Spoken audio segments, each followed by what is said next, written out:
What's going on, everybody? It's Tom. And it's Jamie. Welcome to the Chronicles of Podcast. The Chronicles of Bloodstock 2024. Hi, my name's OB, and I am the solo runner of Pedal to the Metal this year. Absolutely incredible. First things first, how's your Bloodstock been? Fantastic. Had a really good time. Saw a lot of bands that I wanted to come and see, and discovered a couple of new ones. So, Who?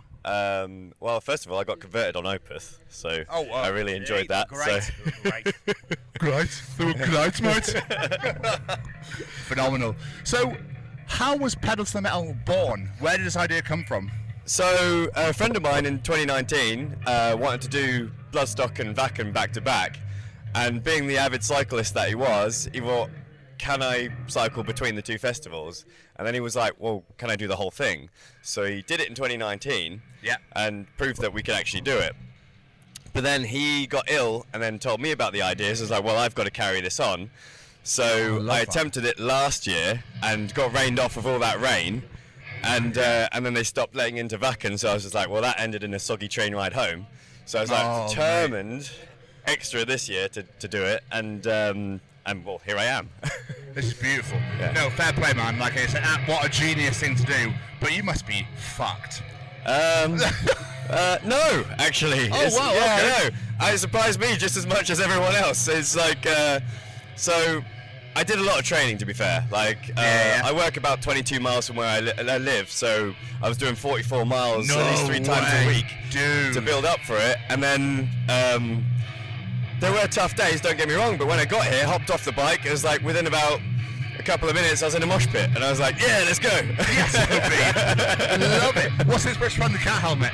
Sorry? What's the inspiration behind the cat helmet? Well, so first of all, the guy that did this t-shirt drew the cat helmet on the back in my hand. Okay. And I was like, where did you see that helmet? And he's like, I found it on Amazon. So then I had to go and buy the helmet. And luckily I got a small head and the kid sizes fit me. And then Rory, who did the t-shirt, then painted all the black metal stuff on it. So it was his idea and I made it real. Amazing, man. That's absolute genius. But I mean, it's obviously you cycled from here to Wacken in Germany and cycled all the way back. But I do believe you told us that your phone is broken and GPS was a bit of a nightmare. Yeah, so when I got off the ferry, I was putting sun cream on, and it fell out my pocket, smashed the screen, and it sort of half works. I had a backup phone, and then put my SIM card in that one, and then the GPS was just bouncing around all over the place. I was like, oh no. Why am I in France?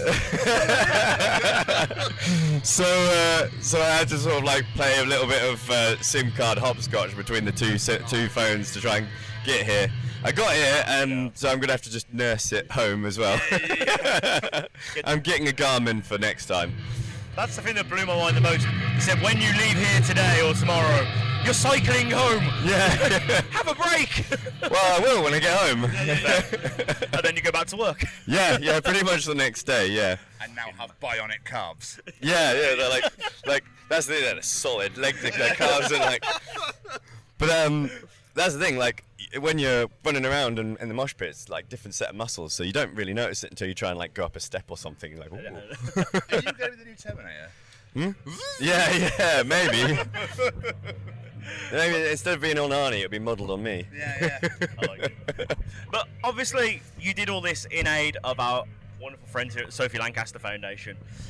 We've been talking to people at the festival this weekend because we know all of us being part of this alternative community, we all got treated like shit when we were younger, let's be honest. Yes. But we're trying to find out what are some of the stereotypes that maybe were put upon you, not just when you were young, but maybe even now because you're part of this community.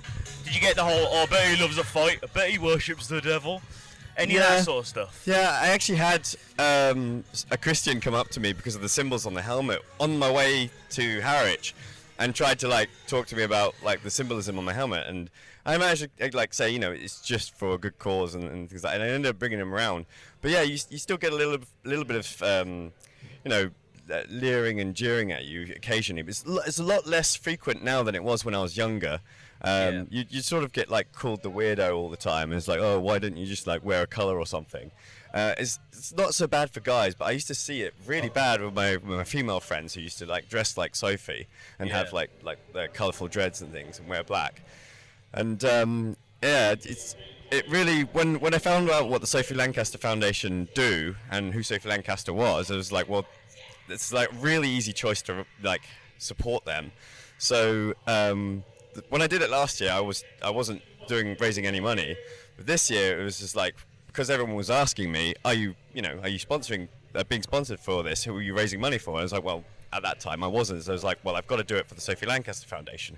And that really ties in easily with the helmet, because when people ask me what's about the helmet and I tell them about the Sophie Lancaster Foundation, it's like, well, this is how I'm expressing myself in my own unique way, and that's how Sophie did it. So this really ties in easily. So I was like, well, thank you, Rory, for making this a good idea, because now I've got a really good reason to say, the helmet ties in with what I'm doing. That's incredible. The other thing we're asking people as well is, you sort of briefly touched on it then. Obviously, when we were growing up and when what happened to Sophie, you fast forward to 2024, it's a very different world we're living in now. Do you think it's maybe easier for younger people to grow up in this world now, or still challenges out there?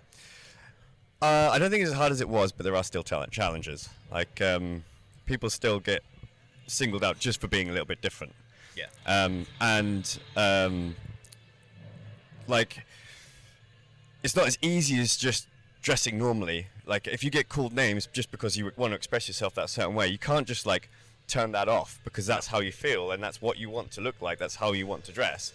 And then people just being horrible to you for simply how you want to look is wrong. So there's still a lot more work to do. Absolutely. Another thing we've been talking to people about, and it's come up a lot in these conversations, is the world of social media. Yeah. Because it's that double-edged sword. You can my people, and then at the same time the arseholes can find you. Yeah.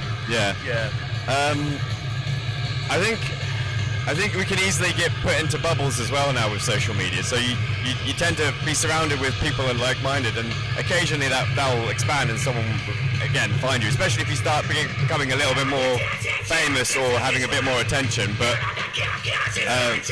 I don't think. I know we tried to avoid this. We tried to be as quick as possible for this time. I mean, it's sound checking, so. I was going to say, but to be fair, that was everything anyway. Yeah. So thank you, Ray Miles, for exiting this interview for us. Thanks so much for taking the time on that. Thank you. Really does. Thank you.